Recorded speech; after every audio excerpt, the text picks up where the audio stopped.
Olá pessoal, sejam todos muito bem-vindos a mais um episódio do ILLcast, o podcast do Instituto Liderança e Liberdade. Eu sou Vanderlei Borges, hoje estou como host nesse episódio e estou com a minha colega, a Dani. Daniele, como é que estamos hoje? Como é que vai ser o bate-papo hoje? Vai ser interessante, né? Interessante, né? Sim, eu sou Daniele Ramos, também sou associada ao Instituto. E hoje a gente está muito bem-vindos aqui, né? No espaço do Fábio. Curiosa para saber tudo que a gente pode aprender ainda. Eu falei para ele que eu queria aprender a cantar, mas ainda não. É fantástico. Isso é interessante. Hoje o nosso tema vai ser um tema não muito explorado, infelizmente, no meio do empreendedorismo, mas nós acreditamos que é muito importante para o desenvolvimento da liderança. E para isso nós temos hoje o Fábio Martins. Fábio, seja muito bem-vindo. Quer dizer, nós estamos sendo muito bem-vindos na sua casa, aqui na Arte Maior, né? Conta um pouco sobre você, sobre a tua empresa aqui, e depois eu vou fazer uma pergunta que eu acho que é a principal aqui no início. Legal. Obrigado, né? Acho que vocês estão super bem-vindos, estão em casa aqui. Nós já tivemos o pessoal do ILL e foi um prazer dividir um pouco da nossa história, falar um pouco sobre arte, sobre cultura, né? Então, o Instituto Arte Maior, ele está consolidado em Joinville desde 88. Nós desenvolvemos trabalho com a educação, né, em todas as idades, e todas mesmo, desde bebê até idosos. É uma escola muito eclética, nós trabalhamos com música clássica, o rock, eu sempre falo assim, né, e também trabalhamos com todas as rendas. Então a gente tem desde bolsistas, pessoas assistidas, né, até as pessoas que podem pagar suas mensalidades. Então é uma escola de Joinville que está aqui fazendo a diferença e desenvolvendo, né? A gente fala que a gente sensibiliza as pessoas, a música sensibiliza. Então essa é uma missão que começou com a minha mãe, a Kátia, que quando veio para cá, eu ainda era criança. Não vamos fazer conta aqui, né? Porque o Instituto já está indo para os seus 37 anos, mas eu estou aqui nessa jornada já há um bom tempo e é muito prazeroso, é um trabalho muito bacana. Que legal. Infelizmente, as pessoas acabam não associando muito a arte com o empreendedorismo, né? E, ao nosso ver, existe uma correlação muito interessante entre a arte e o empreendedorismo. São duas áreas, uma mais com a veia artística, obviamente, o empreendedorismo mais pensando na questão dos negócios, mas o empreendedorismo é uma atitude e ela utiliza muito das sensibilidades, muito explorada na arte. Qual é a sua visão entre a relação da arte com o empreendedorismo? Olha, o empreendedor no Brasil tem que se virar, né? Tem que se virar tem que ser multifaceta, né? Tem que saber fazer um pouco de tudo. E a arte é criatividade, né? Então, quando você trabalha a sua cabeça, né? O seu corpo com uma arte, que pode ser música, pode ser arte marcial, pode ser a dança, pode ser qualquer arte, né? Ela vai estimular os seus neurônios, né? Então isso estimula a criatividade. Então está completamente ligado uma coisa com a outra. A gente tem aqui na escola muitas histórias de pessoas, tem muitas pessoas que buscam a aula de música como forma de se aprimorar e se desenvolver, né? Porque você está lá à frente de um negócio, e quando você para estudar uma música, para fazer uma atividade cultural, isso é um outro estímulo, né, que está completamente ligado à criação, à arte, né? E isso não tem como desconectar uma coisa da outra, né? Tudo se mistura, né? Ligar os pontos, né? Ligar os pontos, exatamente. Acaba a arte facilitando essa ligação dos pensamentos e da criatividade, e às vezes até de solução de alguns problemas que a pessoa passa no empreendedorismo, né? É interessante, né? Eu estudei um pouco de arquitetura, e na arquitetura, que também é uma arte, né? Sim. Uma coisa me marcou, que é assim, para você criar, você precisa ter repertório, né? Então, um bom arquiteto é alguém que viaja, alguém que conhece o mundo, que conhece outras cidades, que conhece outras soluções, né? E o fato de ele conhecer várias coisas diferentes, várias soluções, faz com que na cabeça dele, depois que ele vai dormir, no outro dia acorda, tive uma ideia, né? Não, ele não teve uma ideia, essa ideia não saiu de nenhum lugar, né? Do nada. Essa ideia são várias inspirações que aí na nossa cabeça acontece um negócio meio maluco ali, e a gente consegue ter uma ideia nova, né? E o empreendedor, ele precisa de ideias. O empreendedor precisa todo dia estar se renovando, né? Ainda mais aqui no Brasil, né? Que a gente tem que, no Brasil, a gente tem que ser um pouquinho mais, né? Para conseguir sobreviver. Literalmente tem que se virar nos 30, né, Dani? Sim. Não, eu imagino também que essa parte de ser criativo, para quem vai para essa linha da música, ela traz... vamos supor assim, você pode fazer com que aquele momento da música, né, ou como tu falou ali, da dança, de um instrumento, seja uma forma de você...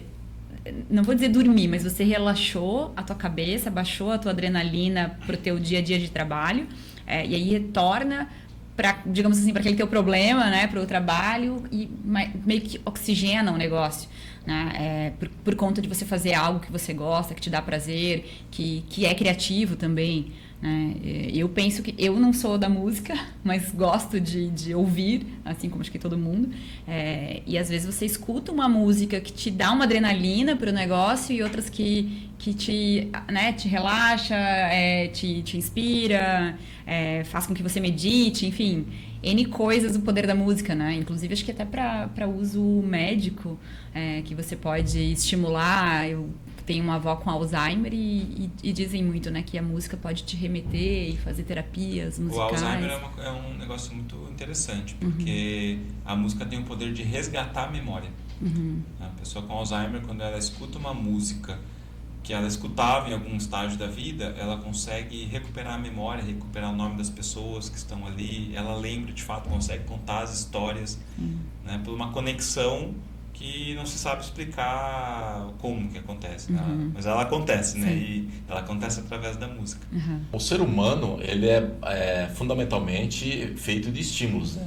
Tanto o ser humano, o empreendedor, como é um ser humano, ele é pautado nos estímulos. Os estímulos, assim como é usado na arte, a gente consegue, dentro do empreendedorismo, usar esses estímulos para prosperar os nossos negócios? Eu acredito que sim, né? Então, se a gente falar da música em específico, a música ela é um estímulo.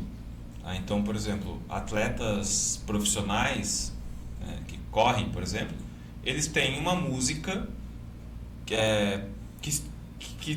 leva eles àquele estímulo para alcançar aquela, né? Então, pessoas usam música, por exemplo, para concentração, né? Quando você quer fazer um trabalho ali, até tem listas do Spotify, né, para se concentrar, foco, né? Então, eu acho que o empreendedor, ele pode usar, ele deve usar desses artifícios para se alavancar, né, para ter uma performance melhor, porque hoje o que a gente fala, acho que a diferença entre nós é performance, é entrega, né, porque o nosso tempo é igual. Todo mundo tem, e todo mundo sofre do mesmo problema, né? Não tenho tempo. Todo mundo fala isso, né? Não tenho tempo. Então, o nosso desafio hoje é performar melhor, né? Através de IA, que está aí, uma solução nova, né? Através dos estímulos. Então, a música, o esporte, todas as artes são estímulos para você se sentir melhor. Porque também nós vivemos uma pandemia, né? E na pandemia a gente aprendeu uma coisa. Acho que talvez eu nem precise falar, você vai falar sozinho, mas a gente aprendeu que a gente precisa viver. Exato. Né? Muita gente a vida é curta, né? Deixou emprego, muita gente mudou de casa, né? Foi morar numa casa porque eu preciso ter um jardim, preciso pisar na grama, eu preciso ter um tempo com a minha família, eu preciso, né, cuidar de mim. A vida não é só o trabalho. Então, isso é performance também. Porque se você não tiver com a cabeça boa, você não empreende. Exato. Você precisa acordar bem para você performar, entregar, encarar os desafios do dia, e no dia seguinte tem mais uma leva, né? Então, eu sou praticante de arte marcial. Antes que você me pergunte, eu não toco nenhum instrumento. Eu sou ferreiro, como é que fala? Ferreiro Espeto de Pau, né? Casa de Ferreiro Espeto de Pau, né? Eu falo que assim, a genética musical foi toda para minha irmã. A minha irmã é violinista profissional, mora no exterior, Mas eu tentei de tudo. Na verdade, eu nunca tive tanta vontade. Eu adoro, sou um apreciador da música, mas eu nunca tive tanta vontade do estudo, porque música é repetição, é prática, né? O que você vê lá no palco é o resultado de um trabalho intenso que aconteceu, né? A pessoa não pega o violão e sai tocando aquilo que você vê, né? Então, voltando, né? Eu não fui para essa linha, mas eu sou um empreendedor nato. Meu primeiro empreendimento foi vender, já prescreveu o crime, então eu posso falar, eu vendia vendendo formiga. Totalmente informal, né? Eu vendia isso, meu avô era fazendeiro, me indicou uma fórmula e eu comecei a vender, o pessoal ligava na minha casa, tem aquele remédio de formiga? Eu falava, tem o veneno. Né? E, enfim, então eu encontrei aqui na Arte Maior um caminho para desenvolver. Eu encontrei vários profissionais que amam o que fazem, porque para você trabalhar com arte no Brasil, você tem que amar o que você faz. E eu encontrei um negócio. Falei, pô, eu posso ajudar a desenvolver isso aqui, eu tenho competência para isso, sabe? Então essa foi a forma que eu me envolvi. Mas eu já me perdi um monte aqui, né? Eu ia falar que eu sou artista marcial. Eu sou graduado em Bujutsu, que é uma arte marcial completa, de luta completa aqui de Joinville. E lá é a minha música, entende? Nas sextas-feiras, o meu lazer é ir lá lutar. E lá é onde eu deixo todo o meu caco. Tudo que eu tenho de ruim fica lá. Né? No final, a gente já, inclusive, tem um ato simbólico que é você varrer o tatame e pegar aquela sujeira e jogar na lixeira. Tipo assim, tudo que eu tinha de ruim caiu aqui. Legal. Agora eu jogo no lixo. Né? E isso me faz ter performance. Isso faz com que no outro dia eu acorde zero. Entende? Então a gente sempre fala assim, o dia ruim é o dia que você tem que cuidar de si. Né? O dia que você fala assim, hoje eu estou doente, eu estou indisposto, estou com um problema. Esse é o dia que você tem que ir lá, no tatame. Esse é o dia que você tem que ir na aula de música. Esse é o dia que você tem que pintar um quadro. Sabe? Porque é o dia que você vai recarregar a tua bateria. Você vai falar, quando você tem aquele momento para si, né, de reflexão, de isolamento, porque às vezes são minutos que você desconecta de tudo e você consegue então ter como é que fala no computador? Dar um refresh, dar um reset, né? E aí você volta, porque a nossa carga de informação hoje, aí eu falo acho que todos nós, né, independente de ser empreendedor ou não, a carga de informação que a gente recebe é gigantesca, né? Hoje de manhã a gente teve uma reunião aqui, o professor veio e falou, cara, eu preciso falar um negócio pra você, mas eu tô com dó de ti, porque já te falaram tanta coisa. Eu falei, cara, é isso mesmo, eu tô aqui pra isso, né? É o meu trabalho, então manda ver, vamos embora. Né? Mas, então se você não tem esse momento de cuidar de si, acho que a gente pode cuidar da mente, resumir que isso, né? Você desenvolver uma arte é você cuidar de si, né? E fazendo isso você tem performance, você tem qualidade de vida. Bacana. Você comentou no início ali que infelizmente no Brasil a gente não tem uma situação artística muito favorável, né? Talvez até no mundo, né? Mas se a gente olhar a história da arte no passado, antes de a gente ter as tecnologias que nós temos, a arte ela era muito mais apreciada, né? Era muito mais valorizada e existia muita relação entre a arte e o empreendedor. Muitos artistas eram empreendedores, inventores. Tem o exemplo do Da Vinci, né? Era um inventor, um empreendedor e um artista, né? Essa relação, onde que a gente se perdeu nessa relação entre a apreciação da boa arte, a apreciação da arte de maneira geral e esse desvinculamento do empreendedor? Porque o artista ele é um empreendedor, né? E o empreendedor também é um artista, né? O que vocês acham? Eu acho que são duas coisas aí. Primeiro eu vou falar sobre o artista empreendedor. Eu discordo um pouco. Eu acho que o artista ele tem uma dificuldade em empreender. Tá? O artista ele ama o que ele faz. Tá? Ele ama o que ele faz, mas normalmente ele está focado na arte e não no negócio que é aquela arte. Né? Ela faz pelo amor. Né? E nós vivemos num mundo de negócios, um mundo de de troca, onde a troca é a moeda, é o dinheiro.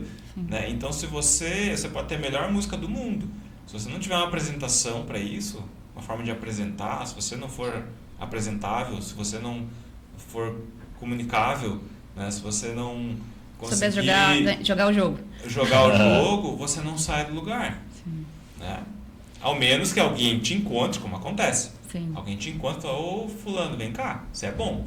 Né? Vem cá que eu vou fazer tudo que você não está fazendo, eu vou fazer. Né? Eu vou fazer o outro lado. Eu vou te embalar no pacotinho e vou levar para frente. Né? Mas a gente vê, mas isso não é só na arte, né? Isso a gente vê em várias profissões. Sim. Por exemplo, você vê muito dentista, que é um excelente dentista, mas ele é um péssimo empreendedor. O certo é que esse cara vai trabalhar em algum lugar que tem um empreendedor, né? Aí ele vai alavancar, mas se ele ficar ali no consultório dele, às vezes é aquele consultório velho, tudo feio, não sei o que, o cara é o melhor, né? Mas ele nem é reconhecido como melhor porque ele não consegue fazer o resto, né? Não se atualizou. Ele não se atualiza. Então isso a gente vê em tudo, né? Não é só na arte, mas eu vejo muito na arte, né? Eu vejo muito assim nos músicos, em todo tipo de arte, né? Você vê que a pessoa ela adora aquilo, ela ama, ela é excelente no que ela faz, mas ela não consegue se desenvolver enquanto empreendedor, enquanto negócio. E aí ela não prospera. Entendi. Tá? Eu acho que isso que tu está falando é um pouco do que tu fez aqui, né? Com a tua mãe. Porque ela sempre foi, em relação à música, professora e tudo mais, mas quando tu entrou, a história da Arte Maior, ela deu um salto e virou instituto e tu também faz isso como produtor cultural de outras ações, né? Ajudando outros artistas, enfim. Então, as coisas precisam também dessas pessoas... digamos assim, um grupo de pessoas multidisciplinar para que aquele negócio o alavanque. Sim. E eu concordo contigo nesse sentido, porque a gente vê tantos artistas bons, mas que não cuidam, às vezes, dessa parte administrativa. É igual você, às vezes, ter um bom vendedor e colocar ele como gerente. Né? Ele, como gestor, ele não é a mesma coisa como vendedor. Então, eu acho que é saber... E eu entendo, assim, né, que você não precisa ser bom em tudo, né? Eu acho que isso é uma coisa legal do Instituto, porque ali você se conecta com outras pessoas que são boas naquilo que você, às vezes, gostaria de ser. Né? Então, você tem lá dentro empresários de determinados segmentos, você tem palestrantes que vêm e agregam outros conhecimentos. E esses dias eu falei de ti para um grupo de pessoas que faz um evento muito bonito na cidade onde eu nasci, que é a representação agora do período da Páscoa, e era um evento que tinha mais de 6 mil pessoas. E aí eles arrecadaram ali R$10 a entrada. Eu falei, gente, isso aqui não paga conta. Não paga. Né? E aí eu tinha vindo aqui um pouco antes, eu falei assim, gente, vocês têm que procurar o Fábio, porque ele é um produtor cultural e ele pode ajudar vocês a realmente conseguir captar esse dinheiro. E aí seria uma das perguntas que eu queria voltar a fazer aqui para ti, que é a questão, não sei se eu vou pular tuas perguntas, Wanderley, mas é a questão da captação de recursos para a arte mesmo, para a cultura, de leis que o governo tem, né? Não só a Lei Rouanet, que é a mais conhecida e tudo mais, mas outras leis que naquele dia você comentou de cunho estadual, municipal, e que às vezes a própria prefeitura, quando é alguma coisa municipal ou algum outro governo, não sabe formatar, e a tua expertise consegue ler ali um edital e articular, né? Então, acho que é super importante quando a gente conhece as pessoas que sabem fazer e podem compartilhar isso, ajudando a fomentar ainda mais esse recurso. Então, se tu puder falar um pouquinho de como funciona a captação desses recursos das leis federais, municipais, enfim. Aqui. Bem legal, isso é bem importante. Primeiro eu queria explicar um pouco assim, o que é lei de incentivo, porque muita gente não sabe e muitas vezes até tem um conhecimento equivocado, né? Fala, por exemplo, a Lei Rouanet é desvio de dinheiro. Sim. Né? Tô falando que não tem. Tá? Eu acho que tem, assim como tem em várias áreas, né? Infelizmente. Esfera, sim. Mas assim, o que é a lei de incentivo? O governo ele entende que cultura, esporte, cuidar da criança, cuidar do idoso, cuidar do deficiente é importante. Ele entende isso. Mas ele também entende que ele não consegue resolver essas situações. Eu não consigo, enquanto governo, estou lá em Brasília, eu não consigo resolver e promover cultura em todo o Brasil. Né? É muito complexo, você imaginou? Tá, eu vou fazer um show. Tá. Lá no Ceará, como é que é esse show? Lá em Santa Catarina, como é que é esse show? É completamente diferente. São públicos diferentes, são culturas diferentes. Né? Então, ele entende, tá, eu não consigo fazer, mas precisa ser feito. Então, como é que vai ser feito? Eu vou destinar um recurso para isso. Tá? Essa é a lei. Né? Então, ele reconhece, reconhece que precisa ser feito e está aqui. Eu estou no orçamento, tem aqui tantos, 1.000, milhões, não sei, que é para fazer esse recurso, para fazer isso. Ok, agora vem o papel do proponente. O que é o proponente? É o Fábio, é o teu amigo, são pessoas que têm capacidade técnica para desenvolver um trabalho. Então, essa pessoa ela precisa se adequar à lei, no sentido de ter a documentação, assim, por exemplo, para algumas leis precisa ser uma instituição sem fins lucrativos, outras não. Outras pode ser até pessoa física, tem vários caminhos. Tá? E cada lei é uma regra. Né? Mas então é assim, é a pessoa que tem um trabalho e que ela pode se habilitar para fazer esse trabalho. Tá? Então ela fala, ok, eu tenho... Como que é o trabalho lá? Eles fazem uma apresentação de teatro simulando a morte de Cristo ali, né? Tá, então vamos ter a apresentação de teatro. Nós temos uma apresentação de teatro aqui na cidade de... Luiz Alves. Ok, então eles vão escrever um projeto. Nesse projeto eles vão explicar o que é a apresentação, vão colocar o currículo de quem está fazendo e vão fazer um orçamento. Isso vai lá para o Ministério da Cultura. Eu estou dando exemplo no âmbito federal, mas é o mesmo mecanismo em todos. Tá? Vai lá para o Ministério da Cultura, que vai avaliar e vai falar, ok, você está habilitado. Seu projeto aprovou, só vou tirar aqui, você pôs aqui um custo aqui que está fora. Esse aqui tem que baixar ou tira. Não, então tira. Então tá. Teu projeto aqui foi aprovado em 300 mil. Tá? Então, agora você tem o proponente habilitado para fazer aquele projeto. O próximo passo é a captação do recurso. Porque o governo, o que ele entende? Ok, eu entendo que precisa ser feito, está aqui o dinheiro para ser feito, mas eu não sei quem é a Dani lá de Luiz Alves. Não sei, não consigo enxergar ela, tem que olhar o Brasil inteiro. Então, Dani, está aqui, o seu projeto está aprovado, mas agora você vai bater na porta das pessoas, porque na tua cidade de Luiz Alves tem empresas e tem pessoas que elas devem te conhecer. Se você for relevante e o seu trabalho for relevante para Luiz Alves, essas pessoas vão destinar o dinheiro para você. Então, olha que legal o mecanismo que é criado. Né? Ele amarra as coisas. Né? Então, aí você tem que, com o seu projeto aprovado em mãos, você tem que ir lá na empresa e falar, olha, eu tenho um projeto aqui que você pode destinar. Em vez de você mandar o dinheiro para Brasília, você manda esse dinheiro para o meu projeto. E é o mesmo dinheiro. Né? 6% do teu imposto para pessoa física, 4% para pessoa jurídica, do imposto que você tem que mandar para Brasília, você manda para mim, meu projeto. Né? E vai abater lá da conta que você deve para o governo. Entende? Então essa é uma forma de cruzar as informações. Pô, beleza, a Dani conseguiu captar dinheiro porque ela é relevante. E aí então você vai executar esse trabalho que ele tem que ter uma função pública, né? Não existe projeto com lei com dinheiro público para você fazer algo privado. Então, a tua apresentação de teatro é com ingresso gratuito, é aberto ao público, né? Ele tem um cunho social, ele tem uma transformação social que vai acontecer. E aí, então, imposto desse dinheiro, você vai ganhar autorização para executar esse trabalho. Você vai executar o trabalho, vai documentar, no final vai prestar contas. Se você executou tudo certinho, passou a régua, está tudo certo. E esse, então, é um trabalho, é um mecanismo que poucas pessoas conhecem. Poucos produtores conhecem. Né? Então, assim, muita gente tem trabalhos extremamente relevantes na área da cultura, do esporte, da criança, do idoso, enfim. E não sabem acessar esses recursos. Eu acho que algumas pessoas pensam que, né, nessa questão da lei, que tu fez o projeto, tu bateu no governo e o governo deposita esse dinheiro direto para ti. Não é assim. Ele também vai existe, tá? Sim. Eu falei do mecanismo de mecenato, que o mecenato é quando você aprova o teu projeto e você tem que buscar o dinheiro. E aí existe o mecanismo de prêmio.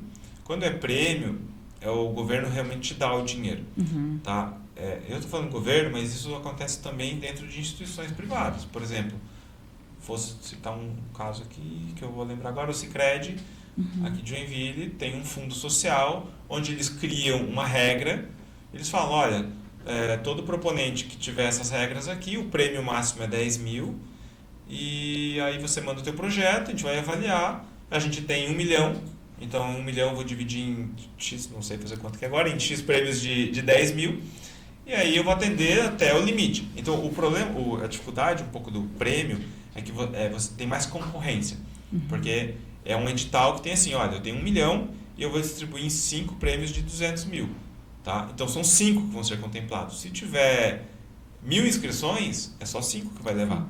Entende? Então, mas é um caminho que funciona. Só que é um caminho mais difícil por conta disso. Normalmente, o que acontece, tá? O pequeno produtor, ele não tem muita conexão.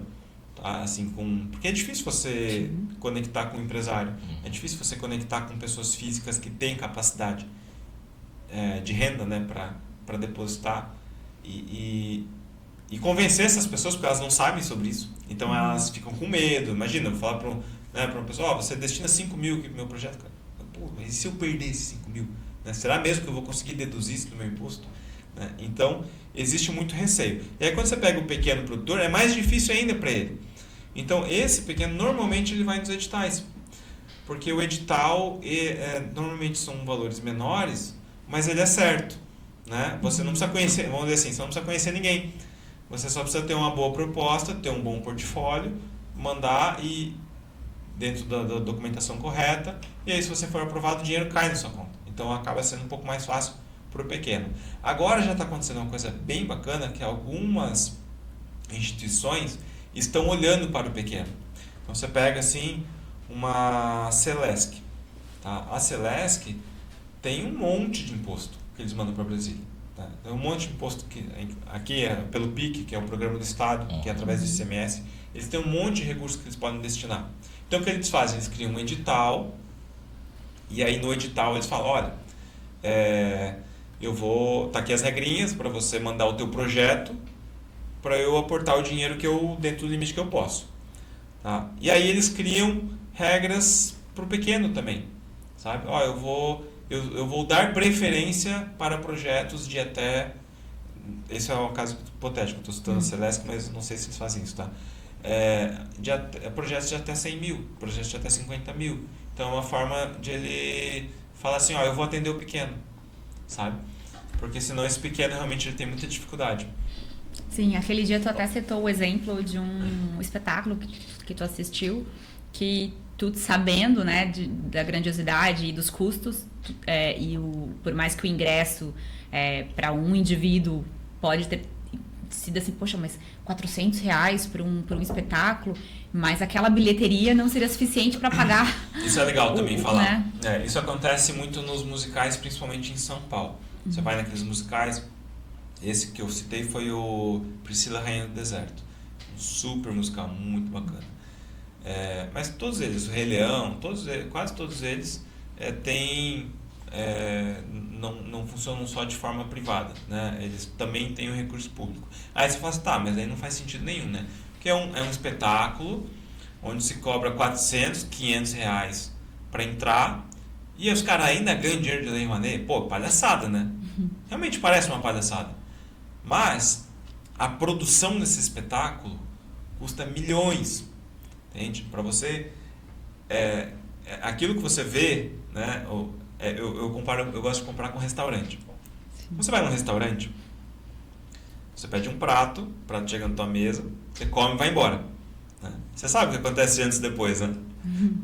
O cara chegou no restaurante de manhã, Sim. O cara tá lá desde manhã, ele foi na feira, ele comprou, ele limpou o restaurante. Armazenamento. Né? Você saiu dali, tem louça, os caras vão sair de lá, né, de madrugada. Ou seja, você só vê o prato, você não vê o que acontece nos bastidores. Os espetáculos é a mesma coisa. Você vai lá assiste o show, cara, para montar aquele show aconteceu muito trabalho e tem muito investimento. E aí quando você fala em espetáculos dessa natureza, dessa proporção, são milhões, né? Eles ocupam o teatro por muito tempo, enfim, é toda uma infraestrutura que de fato não paga só no bilhete, por mais que o bilhete é caro. Então, ou seja, se não tivesse o recurso desse incentivo público, esse ingresso, que no final das contas, vamos lá, é uma conta de mais e menos, Sim. né? Custa tanto, eu preciso lucrar tanto para acontecer. Esse ingresso custaria 1.500, 2.000. Só que aí o que acontece? Não tem público. Tem público para pagar 2.000? Não tem, entende? E qual é a consequência disso? Não tem espetáculo, porque se não tem público, não tem espetáculo. Então, eu defendo hoje que esses espetáculos, por mais que às vezes, com certeza tenha opiniões contrárias a isso, mas eu consigo entender a necessidade. Porque senão a gente não teria a possibilidade de ir a São Paulo e assistir um espetáculo dessa natureza. A gente só conseguiria assistir se a gente fosse para Broadway, se a gente fosse, né, para teatros da Europa, e aí limita ainda mais conhecimento, né? E hoje, você vê, hoje nós produzimos grandes espetáculos aqui no Instituto Arte Maior. E é muito importante para a gente ir assistir esses espetáculos. Sabe? A gente sempre fala para os nossos alunos, você vai a São Paulo, vá assistir um espetáculo. Porque realmente é uma produção muito grande. E dali a gente tira insights, a gente tira aprendizado para cá. Quando a gente volta para casa, né, a gente está dentro do recurso que a gente tem, o que dá para a gente copiar? Sempre aprende, né? Um pouco daquilo que tu falou na época que tu estudou arquitetura, né? Que tu vai, quanto mais São tu viaja, inspirações, exatamente. né? Inspirações. Sim. Eu queria aproveitar esse gancho e fazer uma pergunta bem espinhosa. Manda. Tá?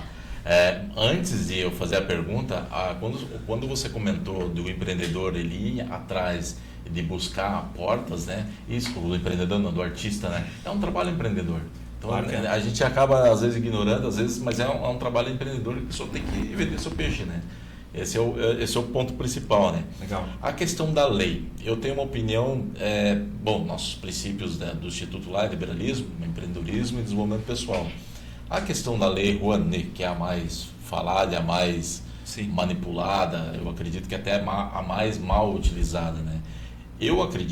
Vanderlei, eu acredito que sim, os pequenos produtores os pequenos artistas, eles devem e precisam ter esses estímulos, né?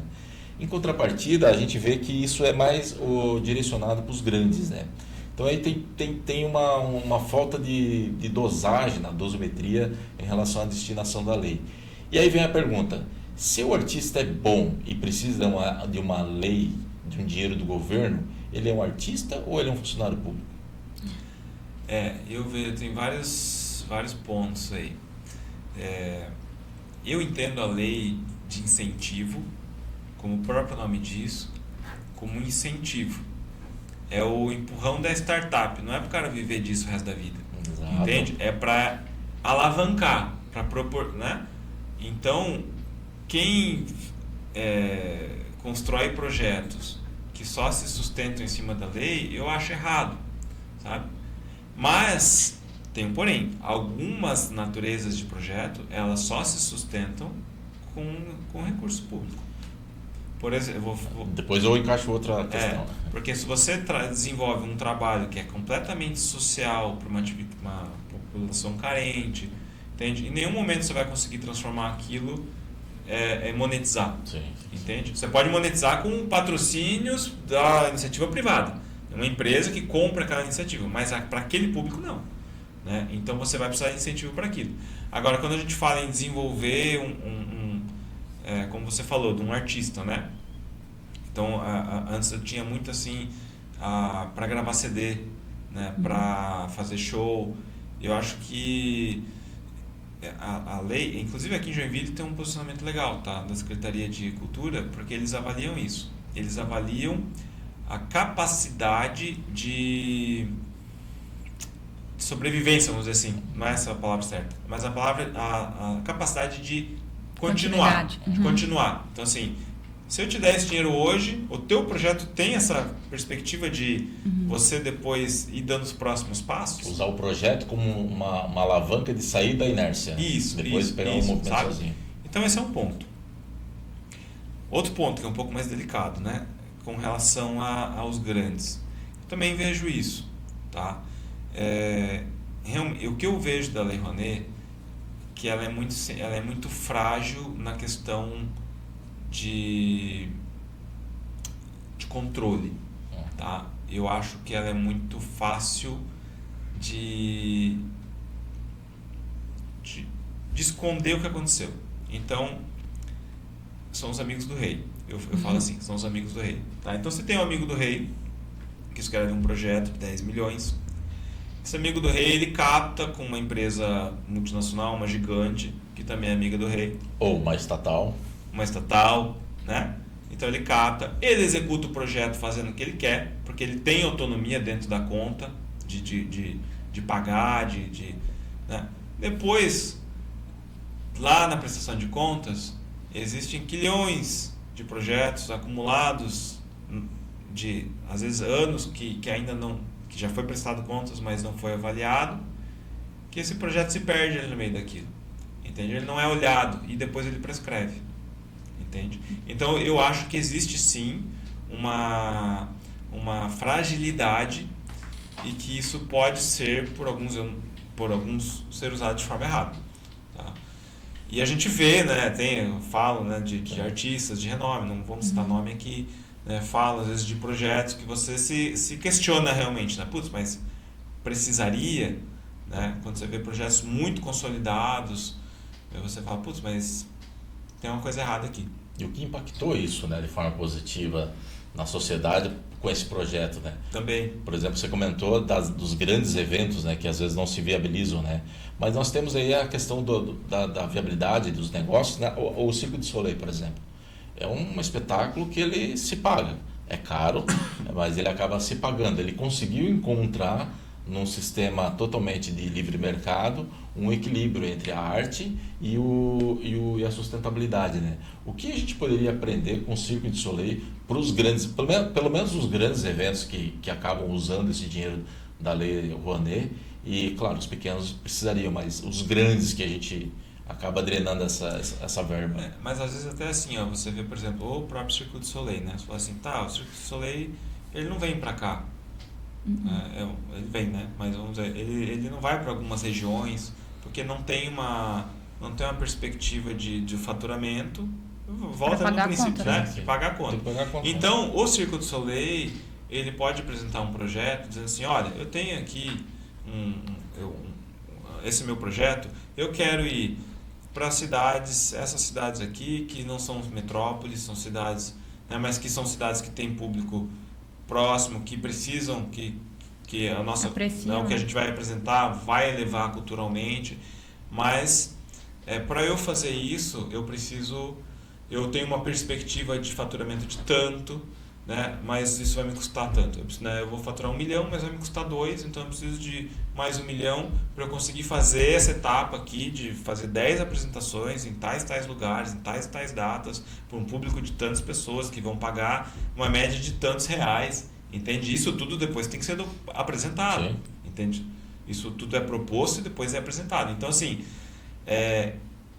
a gente não pode ter um olhar superficial sobre isso. Entende? Não é porque é o Cirque du Soleil que não pode ter uma lei de incentivo, sabe? Ele também pode estar fazendo um trabalho relevante que está aumentando a cultura, mas para fazer naquelas regiões, para aquelas pessoas ou com aquele valor de ingresso, ele precisa desse incentivo. Ou seja, usar os incentivos nos lugares onde eles não, as atividades artísticas não são teoricamente viáveis do ponto de vista desse negócio. É isso? Isso. Porque quando ele vem para o Brasil, normalmente ele vai para onde? Para São Paulo, eventualmente ele veio para Curitiba, então assim, né, ele nunca veio para Florianópolis ou Joinville, e aí poderia ter um pouco mais de abrangência nesse sentido, tu tá falando, né? Mas o que eu acho interessante da lei pelo que tu nos falou, é que a pessoa que vai ajudar, a empresa que eu vou bater lá na porta dela pedindo, ela vai ter que pagar aquela guia, aquele imposto para o governo de um jeito ou de outro.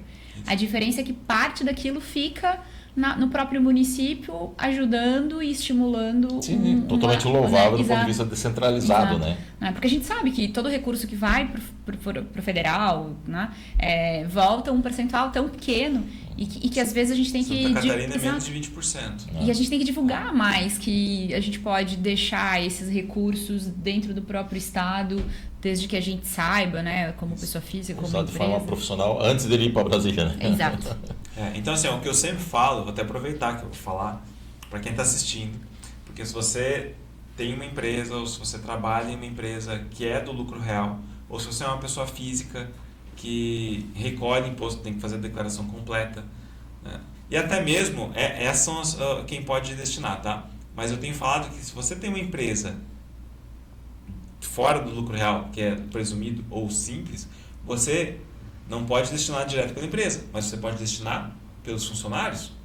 Você pode fazer uma campanha com os teus funcionários, para os teus funcionários destinarem para um determinado projeto. Então, assim, voltando, o que eu falo para as pessoas é o seguinte, os argumentos, como você já estava falando.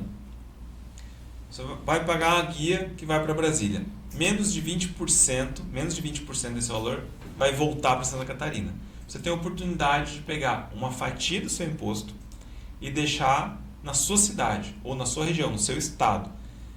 Só de deixar esse dinheiro no seu estado, na sua cidade, já vai ser um grande ganho, porque vai ser um ganho econômico, né? O que se faz com o dinheiro de um projeto cultural é pagar o salário da pessoa que está ali, é o aluguel, é a compra do mercado. Então, o dinheiro vai girar na economia. Você vai saber aonde o seu dinheiro está sendo aplicado. Você vai poder acompanhar isso. Você vai poder ser beneficiado com contrapartidas do projeto, né? Às vezes, se é um show com ingressos, algo que você vai poder oferecer aos seus funcionários.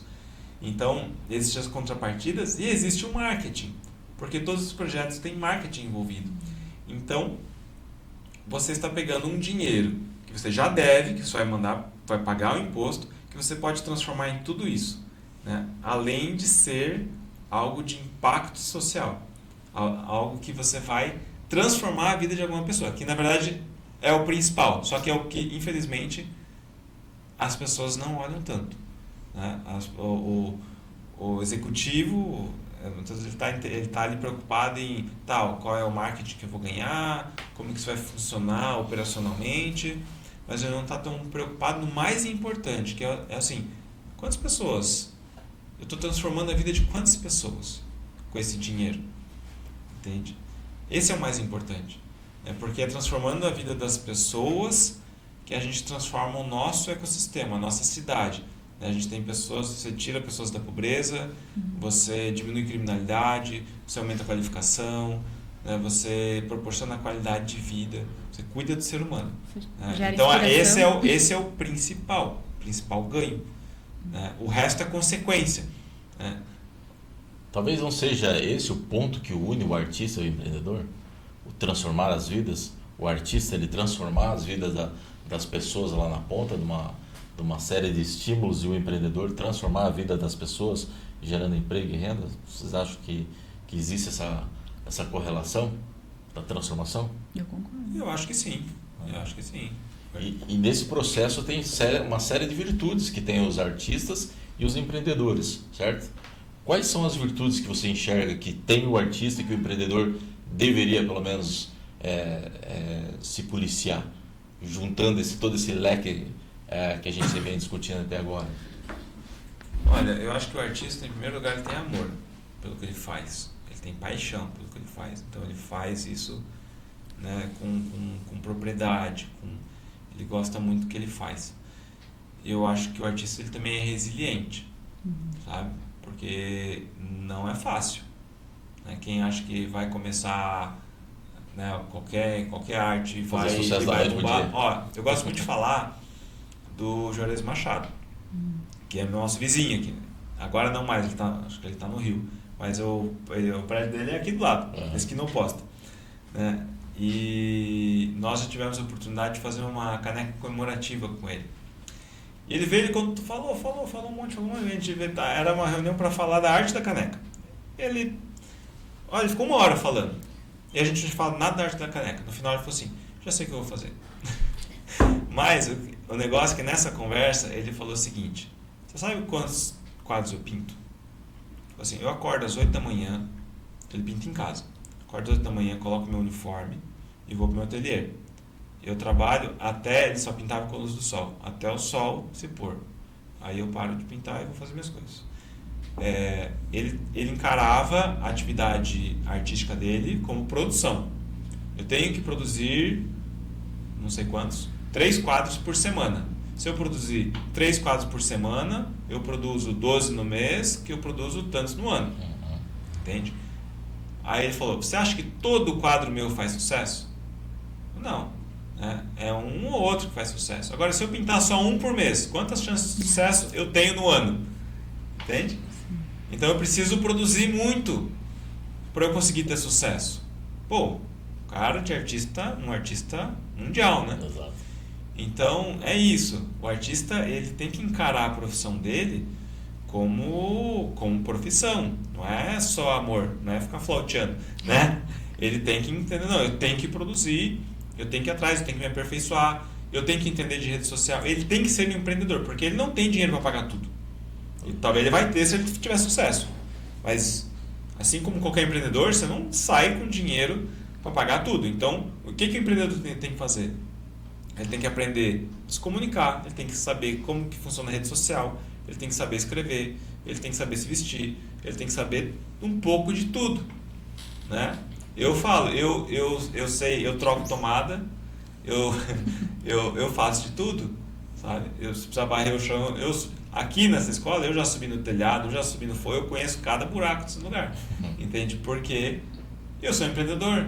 Se eu ligar pro cara e falar assim, eu preciso trocar a tomada aqui que a gente tem que gravar o podcast, e ninguém vem trocar a tomada, eu, como empreendedor, eu vou lá e troco a tomada. Porque eu não posso achar que o podcast não aconteça, eu tenho que trocar essa tomada. Então é um pouco isso, né? Atitude, né? A gente tem que ter atitude, a gente tem que ter... o empreendedor é pau para toda obra. E o artista, acho que ele é isso também. Né? O artista que prospera, ele agarra as coisas e vai com tudo. E a perseverança e a persistência, né? Porque eu escutei isso, acho que de uns 3 ou 4 pessoas que passaram lá no Instituto, comentaram, eu levei 30 anos para fazer sucesso da noite pro dia. E isso é a mesma coisa com os artistas, né? A gente vê os artistas famosos, mas só enxerga eles depois que eles são famosos. E os 30, as décadas que eles não estavam famosos, né? Eu acho que tem muita sinergia nisso, né? Fazendo um gancho a isso, o Flávio Augusto, ele, na geração de valor, né? Ele tem uma imagem que ele fala assim, que o sucesso é uma escada. Mas não é uma escada uniforme. Ela é uma escada que o primeiro degrau é gigante. Né? Depois o segundo é um pouco menor. E depois, lá para o quarto, quinto, ele vai ficando cada vez menor. Porque conforme você vai tendo... Você passa as barreiras iniciais, que são muito difíceis, né? Os próximos degraus são mais fáceis. Então, realmente, quem não persiste, não chega lá.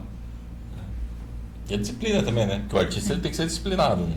E assim, se tu não começar e não errar, tu não vai saber como se aperfeiçoar, né? Porque eu gosto muito de uma frase que é do Jim Rohn, que fala assim, não adianta tu ler o cardápio e tu vai ficar satisfeito, aquilo não vai matar a tua fome, né? Então não adianta só ficar lendo ou escutando alguém falar se tu não colocar a mão na massa. E é aquilo que você falou, o artista ele vai, faz, erra, volta, e o empresário, né, o empreendedor é muito disso. Quantas histórias que a gente sabe de pessoas que quebram e voltam e resistem, é que a gente não tem ainda essa cultura de que às vezes o quebrar é feio, né? Tipo, ele não deu certo na vida, não serve pra nada. Não, em algum momento ele perdeu, ele caiu, mas ele continua estudando, ele continua se esforçando. Acho que o empreendedor tem muito disso. E o artista também, porque não é todo mundo que nasce com aquilo que tu falou ali, de ter a sorte de ser visto por alguém ou vem cá que tu é bom. né? É como tu falou, é constância, tu tem que estar ali treinando e estudando e evoluindo, né? É uma arte mesmo, né? E uma arte de resiliência, né? Legal. Quantos quadros o Juarez Machado não pintou para sair um bom, né? É a mesma coisa, né?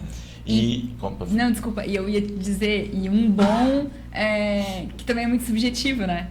Porque pode ser bom pra mim e não pra ti, então assim, isso é relativo, né? Né? Então a definição de bom assim como na arte, né? Assim como na arte. Tem música boa, mas nem todo mundo gosta, né? Aproveitando, nós estamos indo para o final, e nós discorremos aí sobre a história, a tradição, enfim, todos os elos que a gente encontrou sobre o artista e o empreendedor, e inclusive a questão do liberalismo, que é um dos pilares nossos, né? Essa questão das leis, né?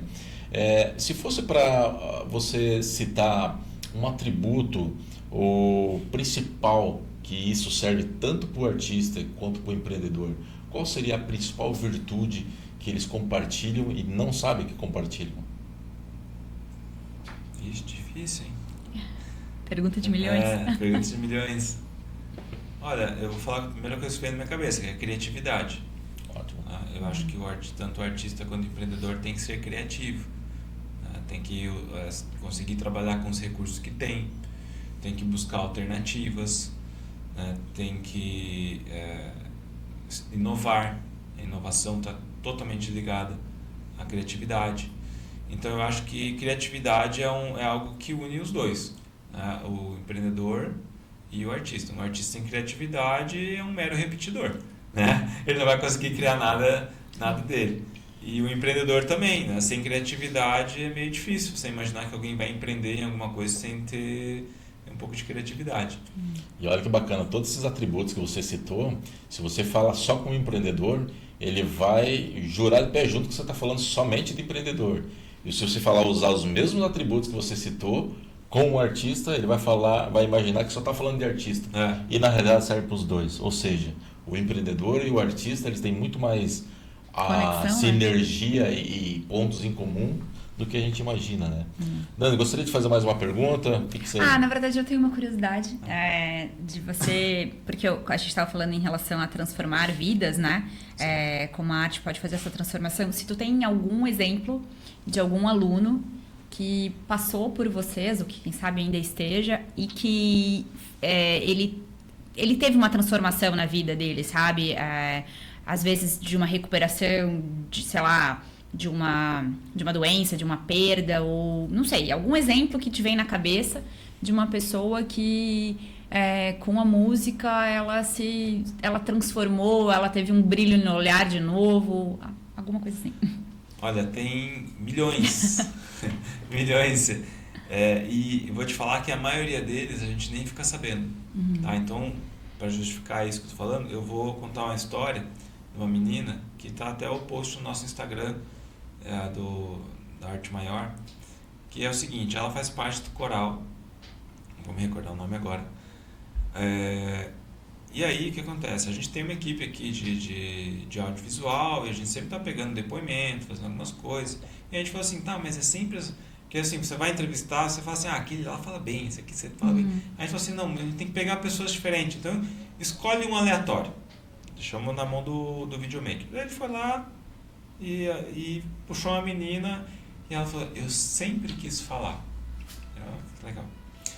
Aí ela falou assim, que ela viu o coral numa apresentação com a mãe dela, acho que no shopping, não me lembro, e ela falou, mãe, eu quero entrar nesse coral, eu preciso fazer parte disso. Acho que ela falou, um dia eu vou estar nesse coral. E aí ela foi, entrou no instituto, começou, tal, e aí ela fala assim, que aquilo transformou a vida dela, que ela é outra pessoa, que ela se comunica, que ela faz isso, que ela faz assado, ela fala um monte de coisa. Então você vê, é uma coisa que a gente, assim, tava debaixo tava no nosso olhar, a gente não conseguia enxergar. Então, assim como ela, tem muitos, tá? E tem os outros que também se manifestam. A gente tem um monte de depoimentos de pessoas que falam como transformou. E aí, assim, eu posso falar isso, uma transformação no âmbito de um adulto. Por exemplo, tem um médico aqui que ele falou assim, que o sonho dele era subir no palco e tocar guitarra. O sonho dele, que a gente realizou o sonho da vida dele, sabe? Ele é super ativo, ele participa de bandas, ele tá em todos os espetáculos, se realiza, a gente vê que a pessoa se realiza estando ali. Posso te falar de uma transformação social de alguém de um aluno bolsista, né, que tem problemas na família, que tem suas dificuldades financeiras e que hoje, que fez todo o processo, que hoje já está dando aula aqui na escola, sabe? Que muitos professores nossos foram alunos, né? Foram alunos, fizeram faculdade e não de música, porque também a gente entende que a gente não está aqui só para formar músicos, a gente está aqui para formar pessoas. Então não tem problema nenhum a pessoa ir fazer faculdade de outra coisa, né? Inclusive a gente incentiva o que a pessoa quer fazer, né? Então assim, muita gente usou o trabalho com a arte, né? Aprendeu, ficou lecionando para pagar a sua faculdade, mas aí depois não foi fazer a faculdade, não foi atuar na profissão que escolheu, acabou ficando na música. Assim como tem pessoas que passaram por esse processo e foram fazer muitas vezes até induzido pela família, né? Foram fazer uma faculdade e foram trabalhar com aquilo e depois de um tempo não aguenta e volta, larga tudo, né? Porque não era porque, gente, a gente vai passando o tempo, você vai vendo que a vida é curta, né? Sim. Aí você vê que você está ali fazendo algo que você não gosta e você vai passar o resto da sua vida fazendo aquilo. A gente está a maior parte do tempo ou dormindo ou trabalhando, né? Sim. Aí você vai ficar 1/3 da sua vida ali, que é o tempo do trabalho, você vai fazer uma coisa que você não gosta, é complicado. Sim.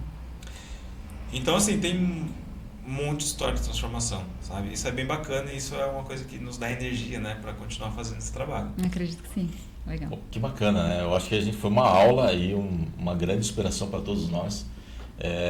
A gente enxergar nesse podcast, muito do pessoal que está nos assistindo talvez não tenha essa noção de o quanto que a arte e o empreendedorismo podem transformar a vida das pessoas, e eles têm uma sinergia tão intensa e um elo tão grande que a gente nem imagina, né? Pelo menos eu não imaginava que tinha tanto, por mais acreditar que tinha, mas eu acho que nessa conversa a gente percebe que é muito mais profundo e muito mais sinérgico entre um e o outro do que a gente imagina. Gostaria de deixar algum recado a mais, o Fábio? Queria agradecer a oportunidade, né, de estar aqui conversando com vocês. A gente foi numa pauta bem assim, reflexiva, né? Não tínhamos e foi bem divertido aqui conversar com vocês e fazer essas reflexões, que confesso que eu nunca tinha parado para fazer esse tipo de reflexão, né, do empreendedor com o artista. Então foi muito prazeroso e espero que isso contribua para as pessoas que estão assistindo, que de alguma forma toque, né, quem tem um desejo eu recomendo muito, né, que procurem a sua arte. Como eu disse, a minha arte é arte marcial, eu já entendi isso. Eu gosto de esporte e é lá que eu me realizo, né? Tem gente que gosta de ler livro, tem gente que gosta de escrever. Então acho que cada um tem que escolher uma arte ou mais, se tiver capacidade, e aproveitar a sua vida. Aproveitar e usar isso como propulsão, né? Porque usar um tempinho da sua vida para fazer algo que você gosta, que vai melhorar a sua qualidade de vida, com certeza vai fazer com que você tenha uma vida melhor e que você performe melhor nas outras áreas da sua vida. Bacana. Fantástico. Como que o pessoal te encontra nas redes sociais? Você, a Arte Maior, quiser compartilhar com o público as suas redes sociais? Sim, o meu Instagram é @FábioArteMaior. Eu fiz assim porque ficou mais fácil de me achar. Aqui o Instagram do Instituto é @ArteMaior. E acho que é isso, né? O Instagram é o principal hoje, né? O Facebook a gente já não olha mais. Então a minha principal rede hoje é o Instagram mesmo. Bacana. Fábio, em nome do Instituto Liderança e Liberdade, agradeço imensamente esse tempo desprendido para conosco, né? Foi fantástico essa conversa e foi um ensinamento muito grande, né, Dani? Com certeza. Eu acho que saímos aqui muito melhores do que entramos e temos muito a agradecer a você em relação a isso. O pessoal que está nos assistindo, Por favor, se vocês quiserem, tem as nossas redes sociais, @ILL Nós temos também no YouTube nossos podcasts, temos os nossos fóruns, tem um grande acervo de material. E no LinkedIn também temos estamos no LinkedIn. Então siga nossas redes sociais e venha fazer junto conosco, fazer uma sociedade mais próspera com líderes melhores, né, Dani? O que você acha? Com certeza. E eu acho que a gente já pode falar do fórum em setembro. Ah, legal. Dia 12 de setembro, já marca aí na agenda. A gente vai ter um dia com muitos bons convidados vindo do Brasil todo. Então, sigam as nossas redes para saber quem são as pessoas que já confirmaram. E até o dia 12 ainda teremos algumas surpresas. Isso, era fantástico. São 2 eventos que nós não sabemos quando o pessoal vai assistir esse vídeo, né? São 2 grandes eventos que nós fizemos para a sociedade, um ambiente aberto, em abril e setembro. Então fiquem antenados, sempre em abril nós temos o evento aberto e em setembro nós temos o fórum, que nesse ano, em 2025, vai ser o terceiro fórum do Instituto Liderança e Liberdade.